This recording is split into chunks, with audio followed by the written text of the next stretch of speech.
More about Crack Cycles. Welcome back. My name's Paul. If you are new here, this is my YouTube channel. We do old Harleys. If you're a returning viewer, thanks for watching as always. Today, I wanted to spend a little bit of time messing with that little Evo Sportster I just bought. I just did a video about it, showing the bike. I only paid $700 for this thing. It's pretty rough. If y'all want to get like all the details of just me walking around the bike and showing you everything I can see that's wrong with it, just, you know, looking at it without having torn nothing apart, check that video out. If you're you know, hunting for Harleys really cheap, maybe this can be something you watch and get an idea of your head of what to expect with a motorcycle for less than $1,000. Let's go grab some wrenches. So here's our bike. I just pushed it out into the yard. It's not too hot yet, so I can probably stand it out here in the open without being in my little air conditioning shop I've gotten so used to. Anyways, this is a 93 Sportster. It's an 883. Again, if you want some more details about it, catch my last video. Anyways, I'm going to spend a little bit of time working on this to decide, is this even worth fixing to try and sell when I do sell it as a complete bike, or should I part this thing out? And I'm going to start right here by pulling our primary off. There's something goofed up with the clutch. The clutch lever does nothing. Somebody has already been in here. You can see there's a bolt loose here. Pulled one out by hand, and it doesn't come through on the camera well, but the back of the cover has a bigger gap in it than the front. So somebody has been in here. They probably screwed something up or found something that they just didn't know how to fix. So I'm gonna grab some tools and we'll pop this off and see what we find. Just real quick while I'm working, I wanted to say just thanks to everybody who watches this channel and supports this channel, and everybody who I've gotten to meet through this channel.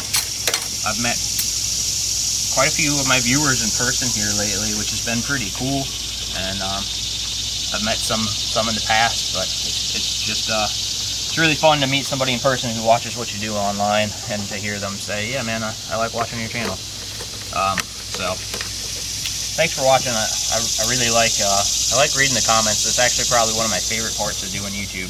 Obviously, people leave nasty, rude comments on YouTube as well, but for the most part, y'all always have really nice stuff to say, and I just wanted to take a minute to say thanks. That I appreciate it. Obviously, if you've bought anything off my web store, thanks for that too. You don't have to feel like you have to spend any money over there though to feel like you're supporting me. Seriously, I mean, I know I try and throw stuff out there about go to the web store. Might as well do it now. Crackcycles.com.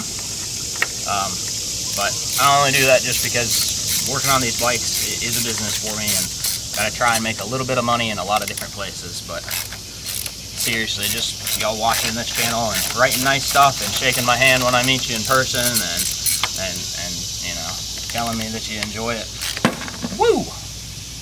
Oh, yeah, something's not happy in there. What's behind door number 1?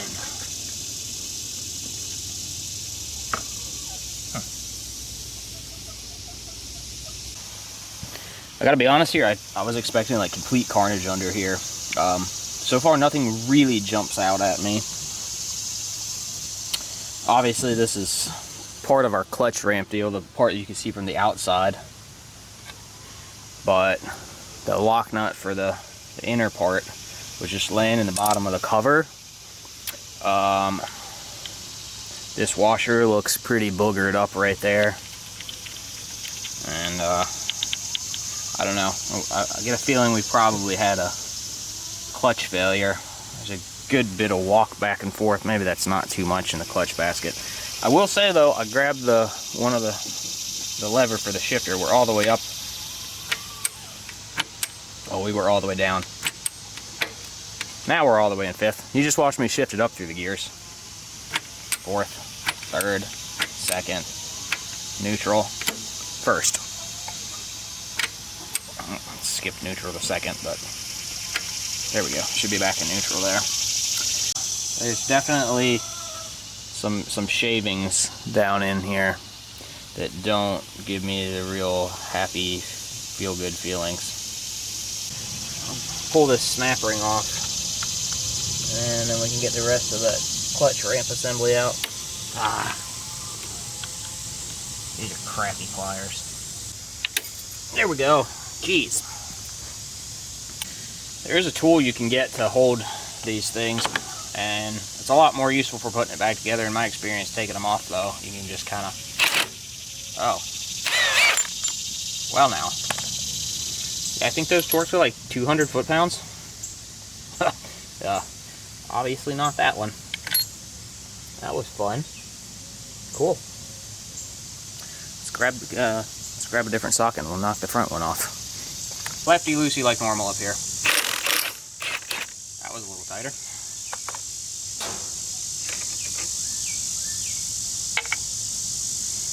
Okay.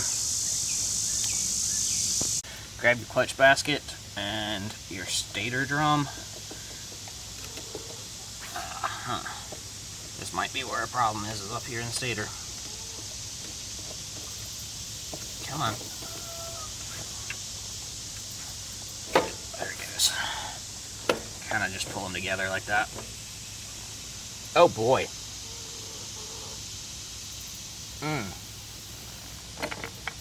Alright, this is a mess.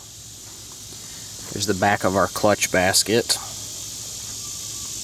And you can see it's all chewed up right there.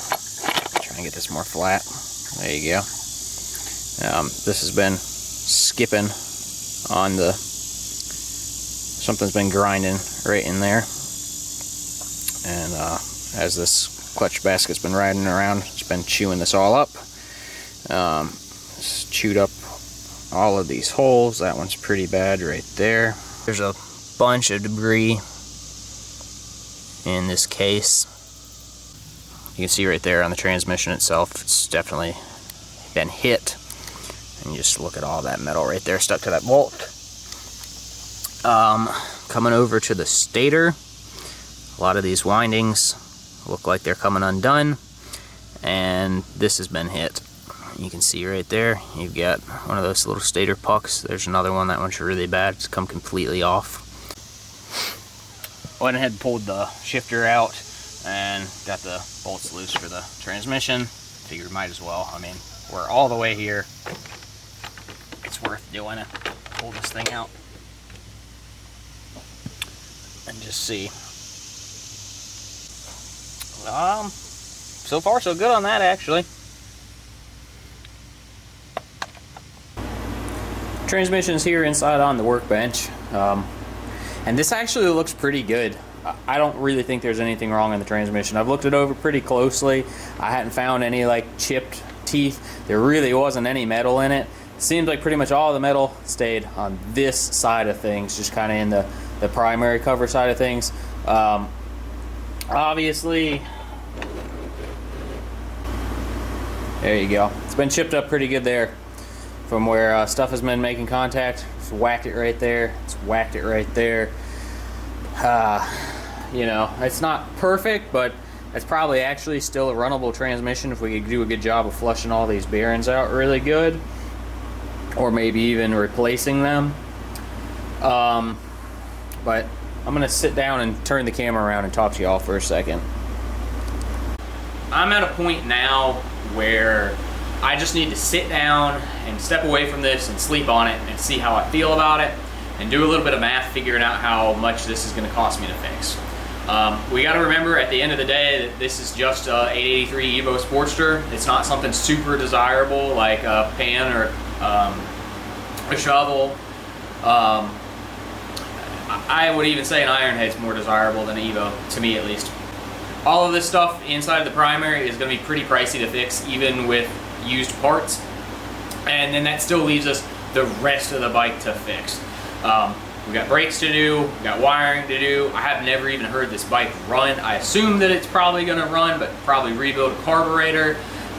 There's a lot of other things where I could spend money on this bike, and at the end of the day, this bike's probably only going to be worth like $2,500. Maybe I could ask $3 grand for it, but these little 883 Evo Sportsters just don't sell for that much here. The last one that I did was a 01. Y'all saw it a lot on this channel, that red bike. I sold that bike for $3,800. However, that was turnkey, ready to go. It needed nothing from front to back. It had been through completely the entire motorcycle. And to get this bike to that point, I don't think I'm gonna actually turn a profit on it. I try not to be like profit-oriented, heartless bike flipper on this channel. I really do genuinely love these older Harleys, and I want to see as many of them on the road as possible. But this is still a business, and so for every bike like my Shovelhead that's sitting right behind the camera, where I can just pour hundreds of hours and thousands of dollars into it because it's my bike, with no regard for if it's economically efficient, there's gonna be other bikes like this where probably this is gonna get ported out. Anyways, I'm gonna sleep on this, I'm gonna do some math and figure out if this even makes any sense for me to push any further into this project. Alright, so it's like a month later. I'm drinking some Arby's root beer, sitting outside in the woods behind my little shed shop. And I've done some pricing out on parts for this job, you know, to fix this bike, or at least fix everything there inside the primary that's screwed up. And it looks like I can probably fix everything under the primary housing. I can probably fix all of that with some good used parts for a couple $100, like $300 to $400. And I think that's money that I'm gonna spend. It's worth doing, so I can get this hopefully sold as a complete running riding motorcycle.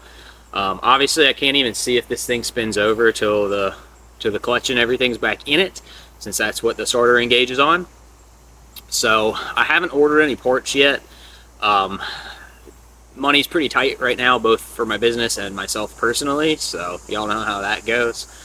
And I was like, man, do I want to film anything right now and try and publish this episode, or do I want to wait another month until I've actually bought the parts and put it in? And I was talking to my wife about it, and she was like, Paul, you know, not every episode has to end wrapped up neatly in this little bow like how I like stuff to be. I like my episodes to have like a, you know, like a beginning, a middle, and an end. And Tiffany was like, well, you know, that's just not how life goes. It doesn't always get wrapped up nice and neat and in a pretty little package where it's like, here.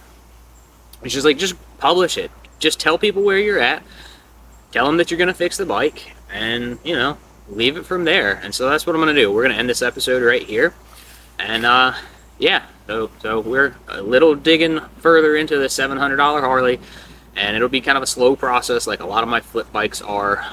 I can't work on this stuff 40 hours a week as much as I wish that I could, though I'm slowly starting to move that direction, as maybe bikes, instead of being 30% of my income, maybe they'll be 50%, 60, 70.